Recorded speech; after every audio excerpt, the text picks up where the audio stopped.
जय श्री राम।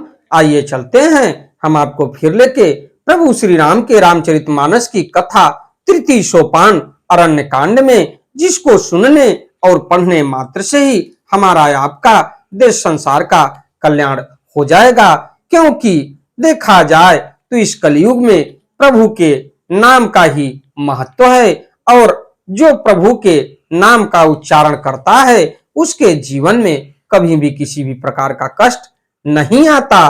तो सिर्फ 2 अक्षर का नाम, जो नाम है राम, तो इसका उच्चारण आप करते रहिए। तो इससे पहले विघ्नों को हरने वाले भगवान गणेश और विद्या की प्रदायिनी मां सरस्वती के श्री चरणों में शीश नवाते हुए विनम्र निवेदन करूंगा कि हमारे देश संसार में जहां भी प्रभु श्री राम के रामचरितमानस की कथा हो रही हो, उसे संपन्न करने में अपना पूर्ण योगदान दें। उसके साथ साथ हमारे ऊपर भी अपनी कृपा बनाए रखें कि मैं अपने मुखार बिंदु से प्रभु श्री राम के रामचरितमानस की कथा को जो भी राम भक्त प्रेमी हैं उनके तक पहुंचाने का पूर्ण प्रयास करूं और उस कथा को सुन के अपने पुण्य के भागी बने। तो नवाह पारायण का छठा विश्राम से मैं आपको ले चलता हूं। पिछली वीडियो में देखा जाए तो कपटी रावण जो कपट करके माता सीता का हरण करके पुष्पक विमान से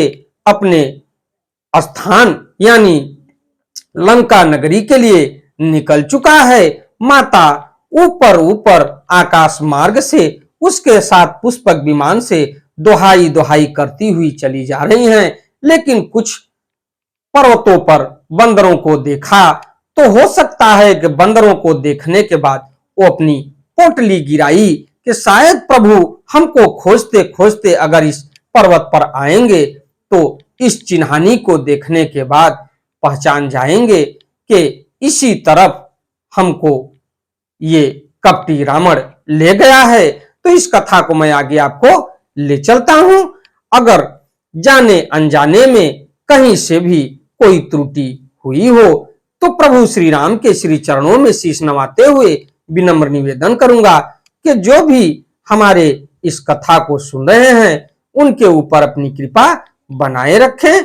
हमारे वीडियो को लाइक करिए, शेयर करिए, चैनल को सब्सक्राइब करिए, बेल आइकन दबाना न भूलिए, जिससे हमारी कोई भी महत्वपूर्ण धार्मिक वीडियो आप तक शीघ्र पहुंचे। श्री गणेशाय नमः। श्री जानकी वल्लभो विजयते। जेहि विधि कपट कुरंग संग धाई चले श्री राम, सो छवि सीता राखिउर रटती रहती हरि नाम। तो देखा जाए तो गोस्वामी तुलसीदास जी ने कितना बड़ा प्रसंग लिख दिया है। विधि कपट कुरंग संग धाई चले श्री राम, सो छवि सीता राखिउर रटती रहती हरि नाम। जिस प्रकार कपट मृग के साथ श्री राम जी दौड़ चले थे, उसी छवि को हृदय में रख कर वे हरि नाम और राम नाम रटती रहती है। रघुपति अनुजहि आवति देखी, बाहिज चिंता किन्हि विशेषी। जनक सुता परि हरिहु अकेली, आय सुतात बचन मम मेली।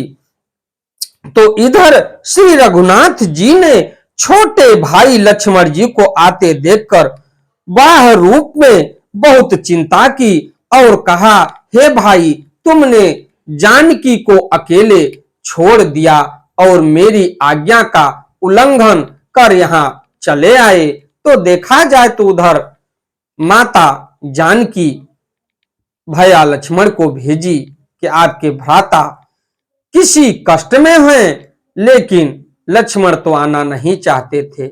लेकिन इधर देखा जाए तो माता जानकी व्याकुल थी। उनकी व्याकुलता को देखकर भैया लक्ष्मण को आना पड़ा। इधर आने के बाद प्रभु श्री राम भी कह रहे हैं कि तुम हमारी आज्ञा का उल्लंघन किए। निश्चर निकर फिरहि बन माई, मम मन सीता आश्रम नाई। गहि पद कमल अनुज कर जोरी, कहे नाथ कछु मोहि न खोरी। राक्षसों के झुंड वन में फिरते रहते हैं, मेरे मन में ऐसा आता है कि सीता आश्रम में नहीं है। ये प्रभु श्री राम कह रहे हैं कि मेरे मन में ऐसा लगता है कि सीता आश्रम में नहीं है। छोटे भाई लक्ष्मण जी ने श्री राम जी के चरण कमलों को पकड़कर हाथ जोड़कर कहा, हे नाथ, मेरा कुछ भी दोष नहीं है। अनुज समेत गए प्रभु तहवा, गोदावरी तट आश्रम जहवा, आश्रम देख जानकी हीना, भय विकल जस प्राकृत दीना। तो लक्ष्मण जी सहित प्रभु श्री राम जी वहां गए जहां गोदावरी के तट पर उनका आश्रम था। आश्रम को जाने के बाद जानकी जी से रहित देखकर श्री राम जी साधारण मनुष्य की भांति व्याकुल और दीन दुखी हो गए। हाँ गुण खानी जानकी सीता, रूपशील व्रत नेम पुनीता, लक्ष्मण समुझाए बहुभांति, पूछत चले लता तरुपाती।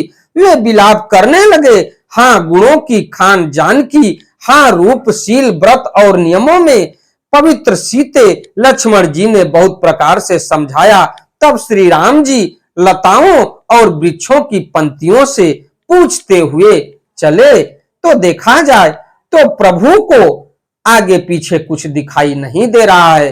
माता वैदेही के हरण के बाद तो पुष्प लताओं और पेड़ पौधों से पूछ रहे हैं व्याकुल हो के कि हमारी वैदेही, हमारे सीता को आपने देखा है।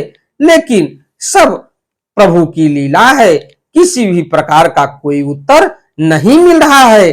तो ये श्री राम जी लताओं और वृक्षों की पंक्तियों से पूछते हुए आगे चलते जा रहे हैं और व्याकुलता इतनी बढ़ गई है कि हाय सीते, हाय सीते, हाय सीते ये चिल्लाते हुए आगे बढ़ रहे हैं। हे खग मृग, हे मधुकर श्रेणी, तुम देखी सीता मृग नयनी। तो वो पूछ रहे हैं, खंजन सुख को पोत मृग मीना, मधुप निकर को किला प्रवीणा। तो हे पक्षियों, हे पशुओं, हे भौरों की पंक्तियों, तुमने कहीं मृग नयनी सीता को देखा है? खंजन तोता, कबूतर, हिरन, मछली, भौरों का समूह, प्रवीण कोयल। तो हे खग मृग, हे मधुकर श्रेणी, तुम देखी सीता मृग नयनी। तो ये पक्षियों से और देखा जाए तो हिरन आदि पशुओं से प्रभु पूछ रहे हैं कि हमारी मृग नयनी जैसी सीता को कहीं तुमने देखा है? लेकिन वो भी कुछ नहीं बोल रहे हैं। कुंद कली दारिम दामिनी, कमल शरद शशि अहि भागिनी, वरुण पास मनोज धनु हंसा, गज केहरी निज सुनत प्रशंसा। कुंद कली अनार, बिजली कमल, शरद का चंद्रमा और नागिनी, वरुण का पास, कामदेव का धनुष, हंस, गज और सिंह, ये सब आज अपनी प्रशंसा सुन रहे हैं। श्रीफल कनक कदली हर साही, नेकुन संक सकुच मन माई, सुन जानकी तोहि बिनु आजू, हर से सकल पाई जनु राजू। बेल, सुवर्ण और केला हर्षित हो रहे हैं, इनके मन में जरा भी शंका और संकोच नहीं है।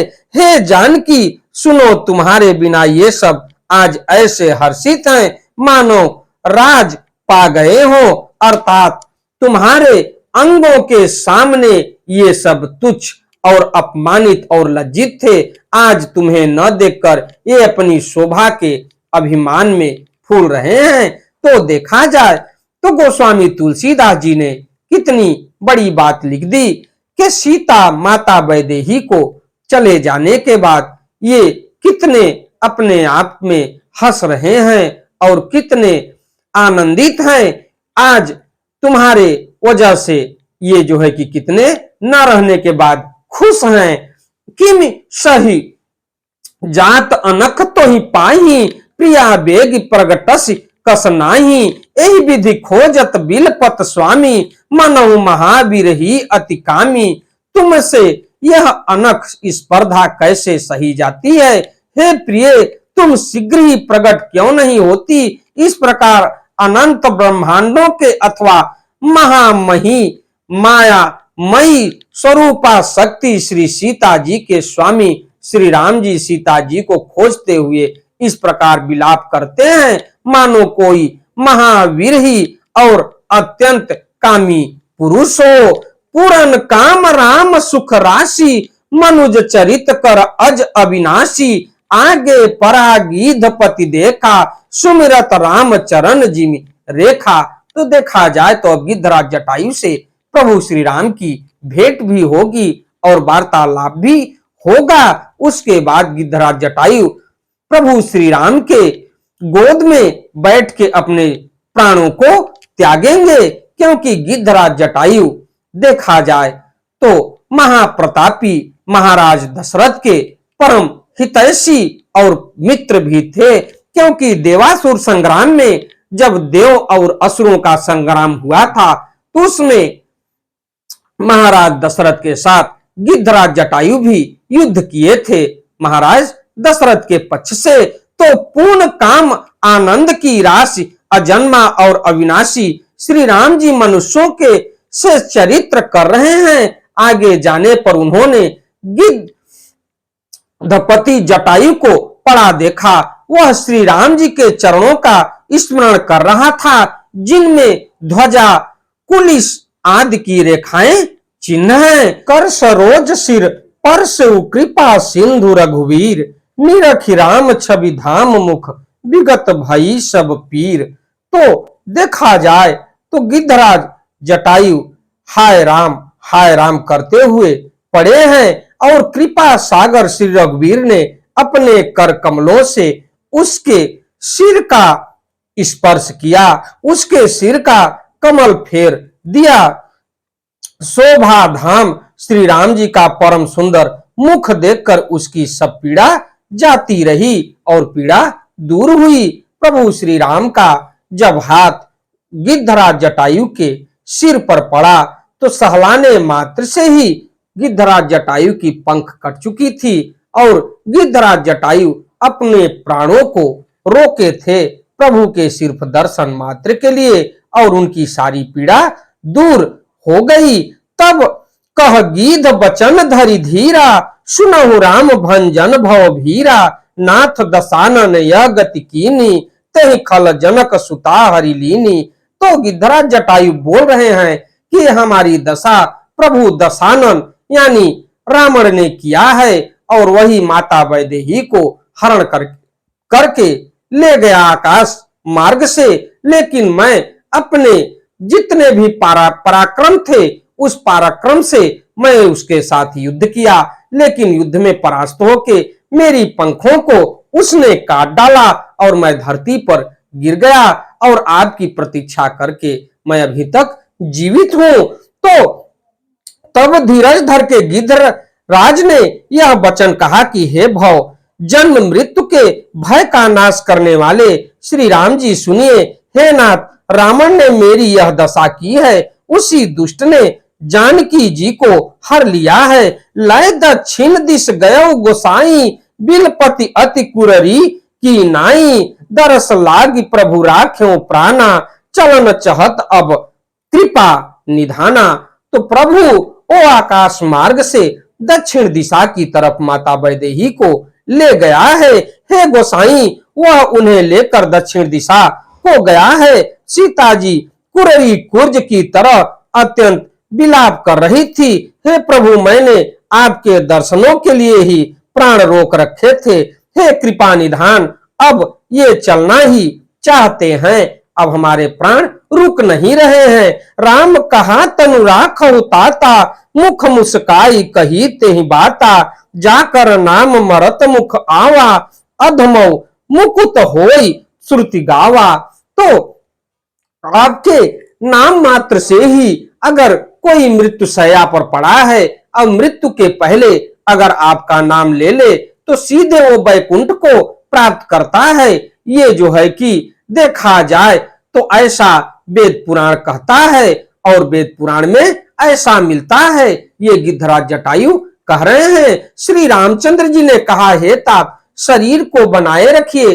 तब उसने मुस्कुराते हुए मुंह से यह बात कही, मरते समय जिनका नाम मुख में आ जाने से अधम महान पापी भी मुक्त हो जाता है, ऐसा वेद गाते हैं और कहते हैं। सोमम लोचन गोचर आगे, राखो देह नाथ के ही खागे, जल भरी नयन कहीं रघुराई, तात कर्म निज ते गति पाई। वही आप मेरे नेत्रों के विषय होकर सामने खड़े हैं।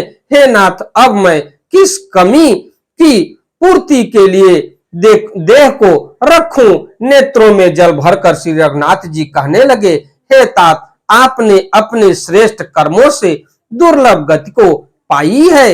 ये प्रभु श्री राम कह रहे हैं कि आप अपने कुछ पुण्य कर्मों से ये दुर्लभ गति पाई है। और गिद्धराज जटायु कह रहे हैं कि प्रभु, अब आपका हमको दर्शन मिल गया, अब किस तृष्णा और किस लालच से मैं अब इस धरती पर रहूं, इसलिए मैं अपने धाम को जाना चाहता हूं। ये गिद्धराज जटायु प्रभु श्री राम से कह रहे हैं।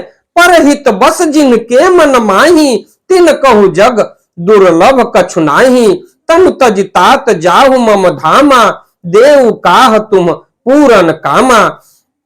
जिनके मन में दूसरे का हित बसता है, समाया रहता है, उनके लिए जगत में कुछ भी कोई भी गति दुर्लभ नहीं है।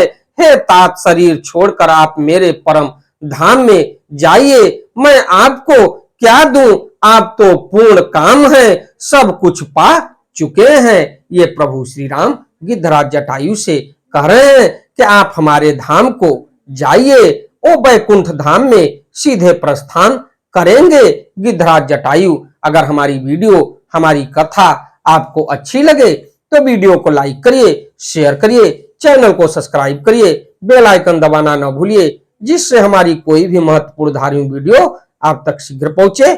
आपका दिन मंगलमय हो। जो जो हमारे इस चैनल को देख रहे हैं, हमारी वीडियो को सुन रहे हैं, हमारे कथाओं को सुन रहे हैं, प्रभु श्री राम की कृपा उनके ऊपर बनी रहे, उनका दिन मंगलमय हो। चलते चलते एक बार प्रेम से बोलिए, प्रभु श्री राम की जय हो, प्रभु श्री राम की जय हो। धन्यवाद।